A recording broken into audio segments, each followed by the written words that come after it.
Hello, all you wonderful Rise of Kingdoms players out there. This is Dragothien here, and we've got a new patch coming.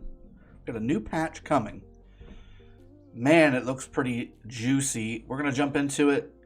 We've also got a major announcement for the channel on a recurring segment that we're going to have every single week. And I haven't decided whether it's going to be a stream or whether it's going to be like a grab bag kind of situation. But the idea is going to be that I will be accumulating all of the, and I'll just go ahead and say it up front, I'm going to be accumulating all of the game players' suggestions. And reason doing this, the last couple weeks we've been doing some of the rant videos and we've been doing some of the suggestion videos and really doing a critical critique of some of the changes that have been happening into the game. And it seems to be getting some traction. The things that we're saying on the channel, and then also your hard work as players in the game, submitting into customer service, submitting into all these different links that they have now for customer feedback, which is you guys are the customer. So the combination of these things seems to be getting some traction on quite a few things that we've asked for, and things that ultimately benefit you and benefit the game as a whole. So what I'm going to be doing, it's going to be a community corner segment every week, or maybe we'll come up with a fun name for it. But basically the idea here is that once a week I'm going to sort through the feedback, whether it's via a stream or whether it's via an email that you guys can email your suggestions into me, and I will read them and pick the ones that really make sense and are feasible in the game. Like if you send a suggestion saying everybody gets 100 gold heads every day, while that would be awesome, right? It's not realistic. The game's not going to do that, and then ultimately, again, I think that would be to the detriment of the game, albeit would be great for your personal account. So we're going to be doing something like that. I'm going to give you more details in the coming days, but I wanted to put that out there, especially on the back of this Happy Spring Festival patch note, because there's some things in here that we've asked for specifically, both publicly and directly in private, that are in the patch notes, and it's because they took our advice. When I say our, I mean this platform that we've got here, and then also with your guys' hard work in the game. So let's read through the patch notes. I'm going to quickly go through the Spring Festival stuff because that's kind of janky, and who cares? I mean, we're going to experience it, right? Happy Spring Festival events are coming. We'll go live 3 weeks after the update.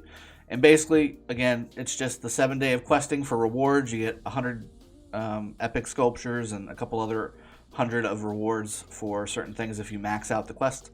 If not, you get however many points you got worth of those items. Decorate a flower lantern and celebrate the Spring Festival. Okay, cool.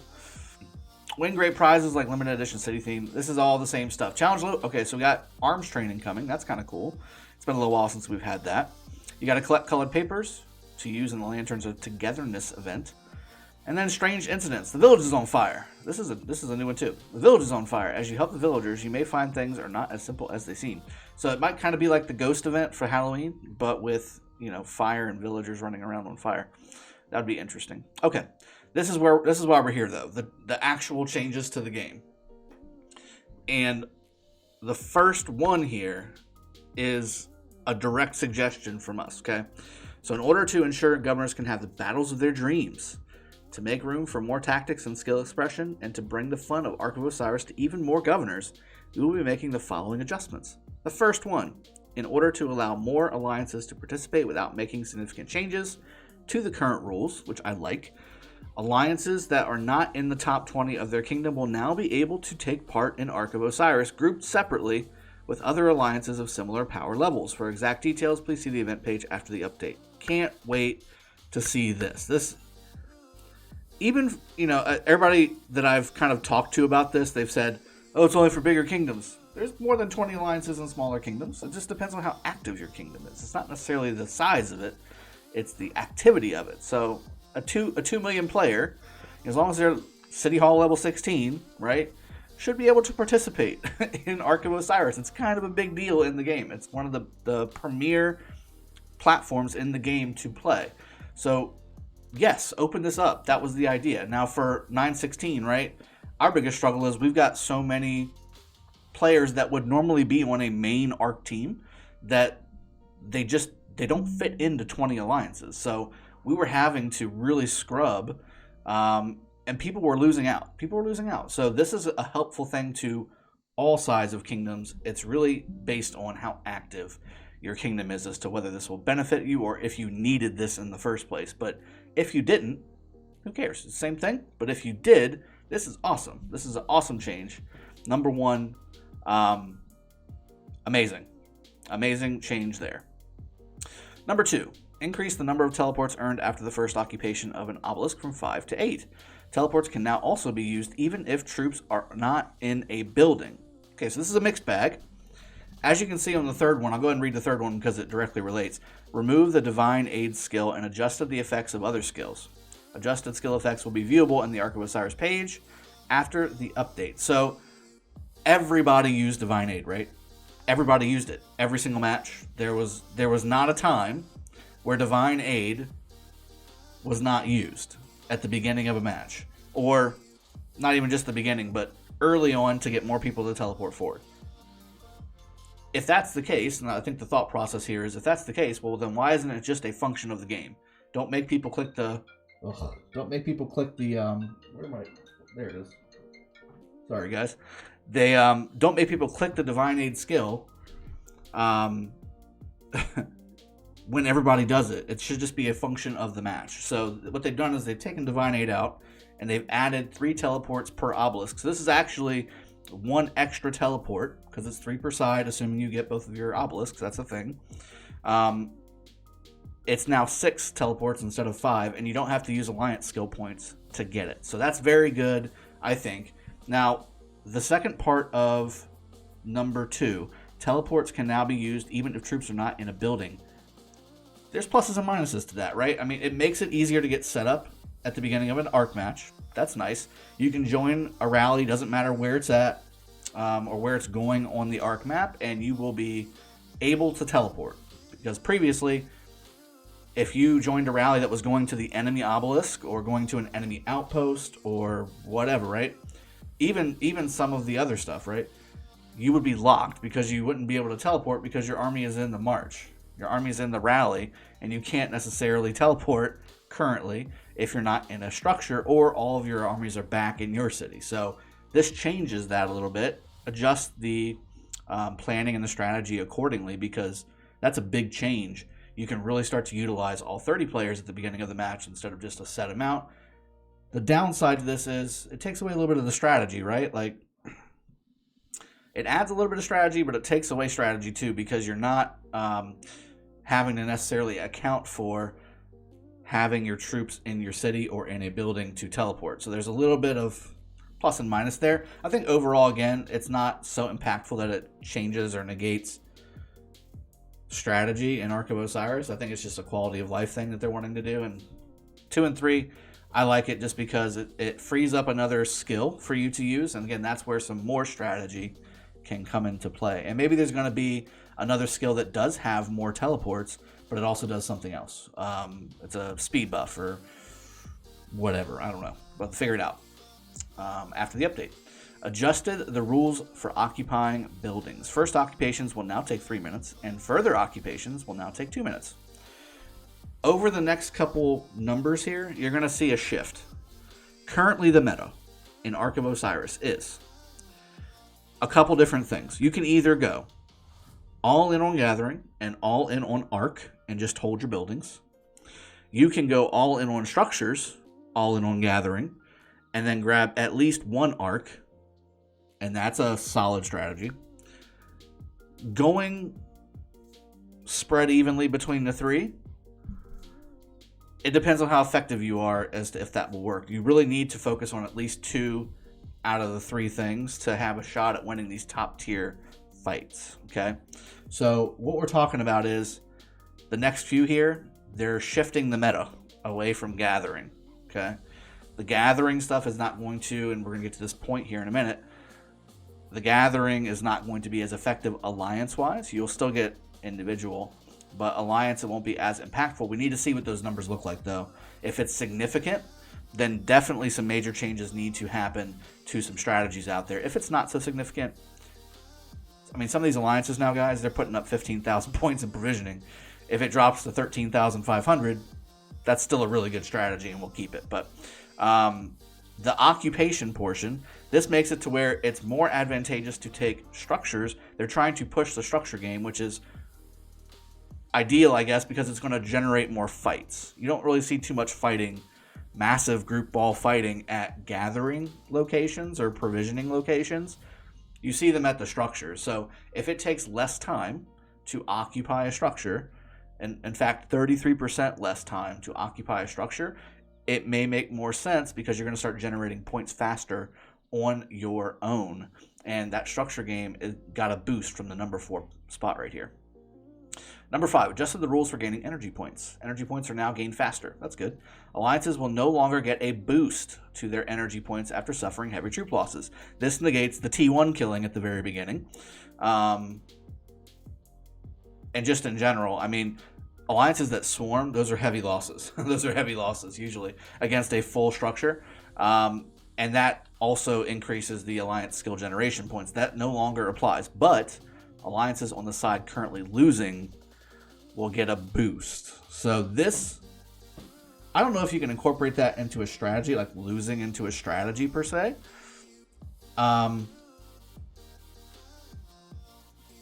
It's tricky, because at the beginning you kind of can, right? You can let them have the first occupation of an Ark of Osiris and still not be really in rough shape, especially if you're really dominating the structure game and you're doing really well on provisioning. You can let an alliance or one of your enemy's alliances take the first occupation of Ark of Osiris, but then sweep the rest and be still winning by 20,000 points. It just depends on how your game's going. But this is a big change. You need to figure it out, and we need to get some numbers on what the boost is if you're losing versus what the non-boost is if you're winning. That would be a good number to have in this patch note.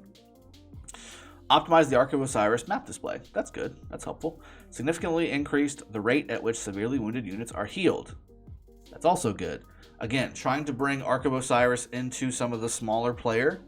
When I say smaller player that don't necessarily have millions of troops, which is not the majority, I would think. Especially on the newer kingdoms. If you've got barely enough to fill your 5 marches or 3 marches or whatever, every troop you lose on that battlefield is a troop you're not bringing out with an army. So unless you heal, and right now, of course, healing is very expensive. You also don't want to necessarily burn through all of your healing speed ups because you've got KBK to play. So I mean, it's not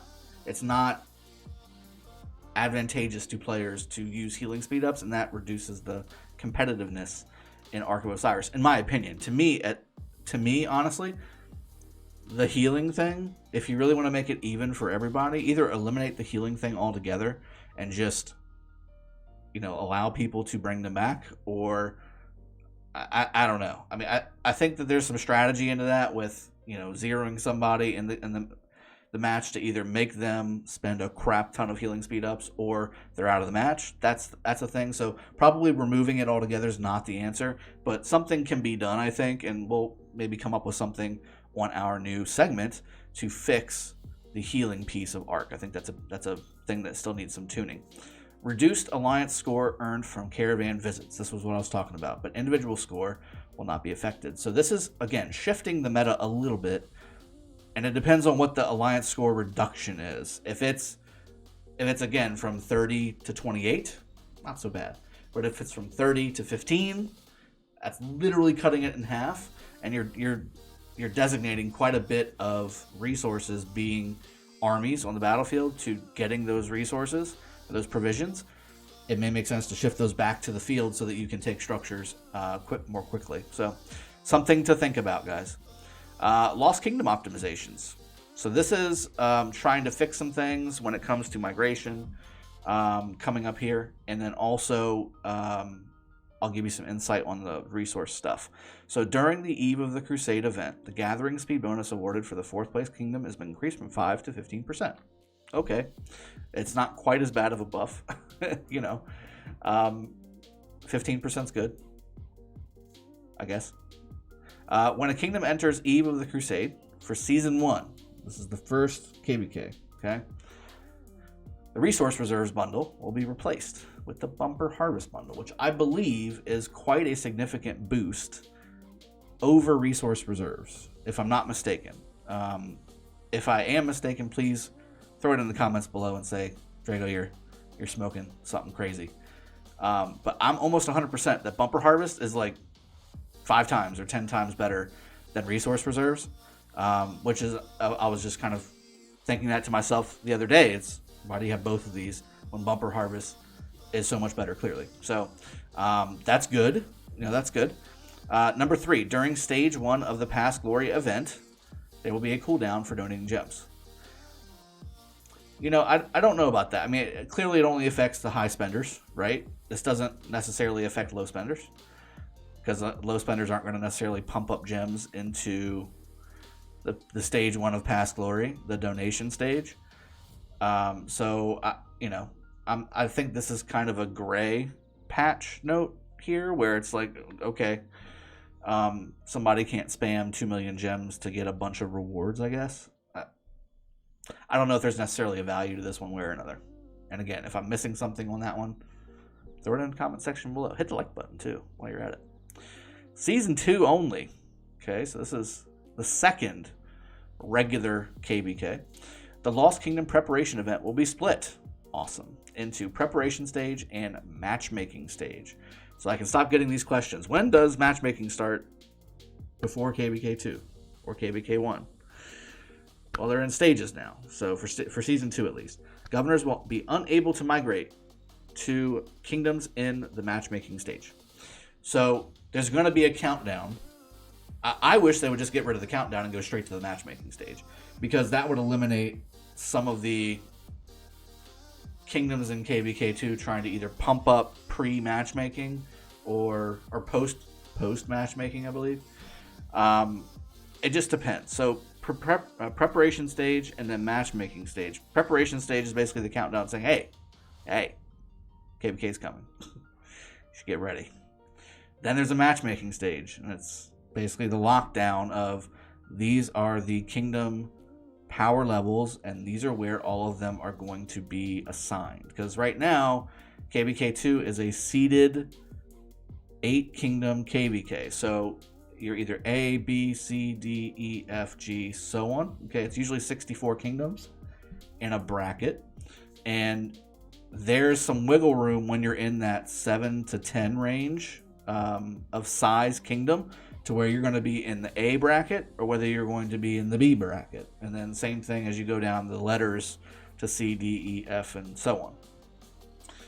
So what some kingdoms are doing is they're trying to reduce their power to drop in the brackets and then bring it back up. There's some things there that are happening.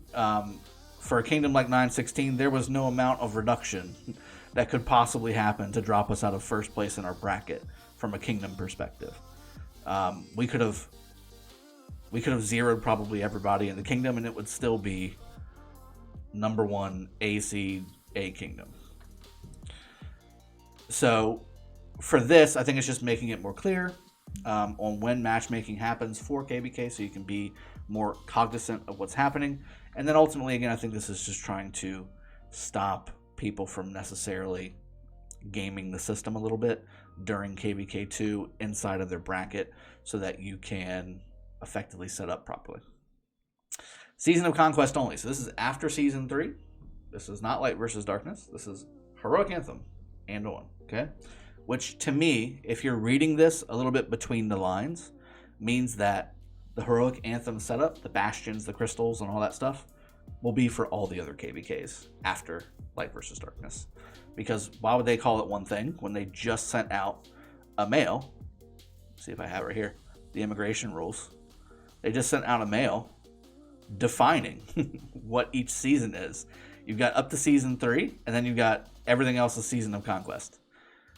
So that means to me that everything is going to have the Bastion / Crystal system, and that definitely needs some refining. I think we all can agree that the crystal system especially needs some refining, and that'll probably be a big chunk of the segment coming up on this channel when it comes to recommending changes to better suit the player base and not just the high spenders and the big players in Heroic Anthem type KVKs. Okay. So skipping Light versus Darkness, which I'm okay with that. Season of Conquest only. Optimize the logic for refreshing Bastion quests. So instead of refreshing and getting the same quest over and over and over and over and over and over again, you can get a different quest. That's pretty cool. Because right now, like there's ones where it's like you got to kill a bunch of forts, and if you're not really in a fort mood, I just move on to a different Bastion. Or the training. I mean, sometimes you get 3, 4, 5 trainings in a row, and that can get a little taxing on your resources. It can get a little taxing on your speed ups. So you can switch those out for maybe kill points for barbarians or kill a Kahar whistle kind of thing. So that's good. That's a good change. Optimize the Bastion window display to include the Bastion's level. Okay, that's good. Lowered the power of Kahar the Hidden. Was he really that hard?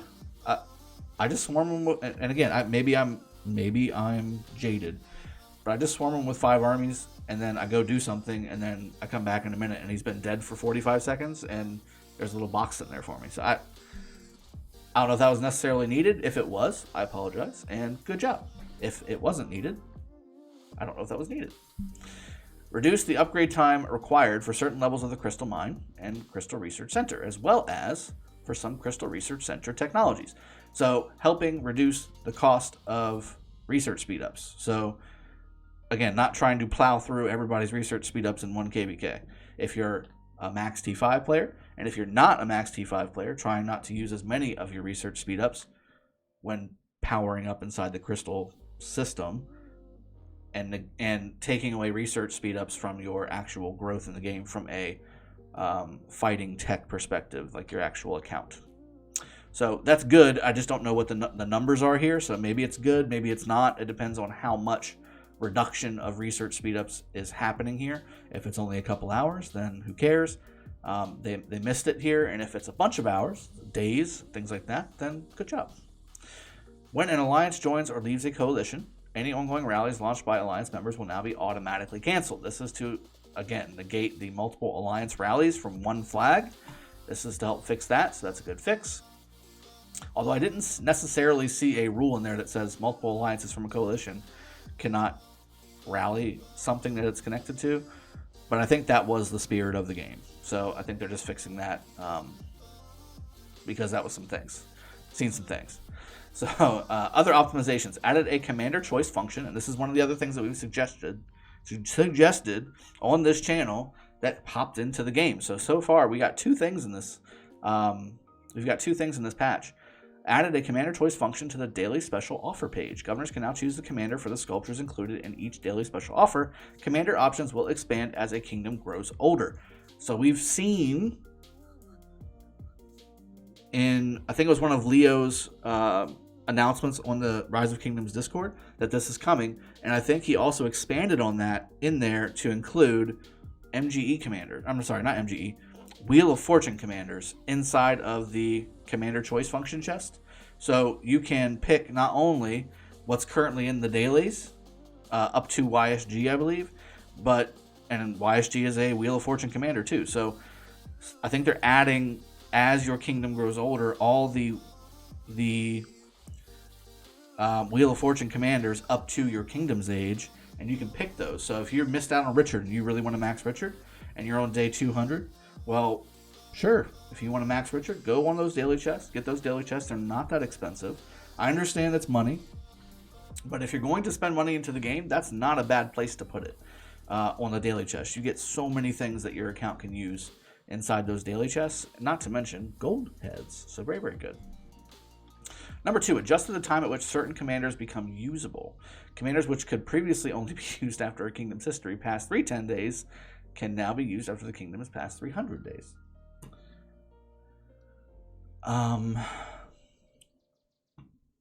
This was a miss. I mean, let's be honest, this is a miss. So there are commanders that should be separated out by more than 310 days. Read the new Archer commanders. Read Zenobia. Read Theo, read Harold, read William. I think some of those should be maybe 400 days or whatever the increment is, right? Because here's the deal. You've got Season 3 of KVK, Light vs. Darkness, which is going to basically be Attila, right? The introduction of Attila. And it's not at the very beginning. I think it's maybe a week or two before or after the KVK starts as to when you can start using Attila. But Light vs. Darkness, there's no fighting until you get to Kingsland, so it doesn't really matter. Having the ability to use, if you migrated to a kingdom in 30 days, which you can currently do, if you migrated to a kingdom like 916, for instance, and you've got everything up to Nebuchadnezzar and Cyrus, you will have a significant advantage over a player that doesn't necessarily have anything past Attila, really, right? Because where this becomes a huge problem is KVK 3. KVK 2, it's pretty even. You still got Edward and Tamiris that are out there when the normal kingdom players don't have that. That is a big deal. But it's even worse on KVK 3 and going forward because you have over a year's worth of commanders coming out every month, basically, or every 2 months, that are very strong. I mean, you're talking Artemisia, you're talking Ramses, you're talking, again, William, Harold, Guan, even, Attila Takeda. You've got, of course, Zenobia, Theodora. You've got YSS. You've got, I mean, just, and the list goes on. Those are commanders that it's going to take an additional year to get for some of these players in KVK 3, at least. Whereas you've already got them maxed and geared out and all that stuff. So something to think about. I think, again, it's very minor when it comes to KVK 2 because of just, you're only missing one commander, basically, or one set of commanders. And really, one commander is Tamiris, is what I would say. All the other ones, everybody can get, for the most part. But once you hit KVK 3, it's exponentially worse. So I'm not sure what this is here, the number 2. I think this needs to be some adjustment, breaking down the commanders a little bit better. Number 3, optimize the battle log display to be more aesthetically pleasing and make information easier to read. Thank you. That sounds good. Let's see how well you do that. I'm looking forward to seeing what that looks like. Fix an issue where passport pages could still be used to immigrate to a nascent kingdom. I didn't know you could do that, which should have been impossible. Exactly. Okay, that's good. Fixing that would be a big deal. I wish I knew that before I spent $15,000 into an account starting 916. I could have just moved my main account over there and been fine. Optimize the Alliance building construction window display to more clearly show individual credits earned. Okay. Optimize the disband alliance functions. Now, when an alliance has only its leader left, the leader can apply to disband, and after a set time, the alliance will disband. So it's setting like a timer for the alliance to disband. I'm assuming you can't disband with having alliance members in the alliance. I'm not sure. I'm not sure about that. I've never tried to. In the Ceroli Crisis event, General Kira will be replaced for a time by a new general, Wafura. Okay, governors can challenge Wafura during the next Ceroli Crisis event. Afterwards, Ceroli Crisis will include both Kira and Wafura. Okay, cool. Added a secondary password function to settings. Okay. 2-factor authentication inside the game. That's nice. Optimize troop march operations. You can now control troop movement and give marching orders from any level of view. Okay, I'd be interested to see how this looks. Any ways to make it easier to move your troops around? I'm still waiting for the function where you can pull out a color group of armies at once instead of having to singularly bring out one march at a time. I find it hard to believe, if we're trying to make it as realistic as possible, that I can only talk to one army at a time inside my own city. I should be able to talk to all 5. They're surrounding me, right? I'm like, look, everybody go out. And they're like, okay, cool, let's go fight some stuff. And they all go out together. I find it hard to believe that I have to have them in a straight line waiting to go out and waiting for me to directly tell them to go out of the city. So I hope that that's a thing, and that'll be part of our community suggestions page to make it just easier, quality of life, bringing your troops out. Number 10, on supply wagon page. Okay, so these are the 30-day gem supplies, the 7-day resource supplies, things like that. 7-day limited wood, stone, food, and gold supplies will be available long term. Okay, so maybe they're changing it to 30 days instead of just 7 days. Okay, and normal 7-day wood, stone, food, gold supplies will no longer be available. Okay. Optimize the operation experience of decorative buildings. Demolish has been changed to recycle, so you don't lose that 1,000 wood anymore. That's nice. Adjusted the immigration function. This is huge, okay? Adjusted the immigration function. Kingdoms can now only accept 1 immigrant per minute. This is going to make it nearly impossible. I'm not sure how I feel about this. I'm not sure if I even understand the premise behind it, but I guess the thought process is to limit mass migration at the same time, maybe, which should help against overloading kingdoms, I guess. But that's the minority, I would think, and to the detriment of basically every other kingdom where you're trying to plan proper migrants to come in, because now you're going to have to sit there with a 1-minute timer and have that person in a chat with you or something, and then unlock at the right time for them to come in so that somebody else that's 5,000 power doesn't come in instead and take that 1-minute timer away and then extend it for another minute. I think that could probably use a little bit of adjustments or maybe further explanation. I don't know exactly what that's accomplishing, except for, again, the mass migration stuff. There was a mass migration window before this patch, so maybe that's trying to avoid that. Added a private chat notification function. When turned on, you will get sent a push notification when you receive a private chat, okay, or private message. Interesting. I like it. Fix some power display errors affecting certain commander skills. Actual skill effects have not been affected. Okay. I'm interested to see what that means. Because we all know there's a power number below the commander in the commander screen. And I've always wondered what that's for, because there's commanders that have a really high power level, and there's some that have a lower power level, even though they're really good commanders. So I never knew what that necessarily means, so I'd be interested to see if we can get some better explanation on that. And then finally, the last one, after over 30 minutes of explaining this patch, because it's such a good patch, optimize the target selection rules for Cyrus the Great's the Cyrus Cylinder skill. The skill will now choose targets the same way as all other area of effect skills. I didn't know that it wasn't. That's cool. Skill damage has not been changed. And then also, I guess finally, added the Polish localization, which is good job. Give the feedback, guys, because look, there's a couple misses in here, and again, it's a minor miss. I think the biggest weird thing is the 1-minute migration deal. That's gonna change the game, and I don't know if it's necessarily for the better or for worse. It's just gonna change it.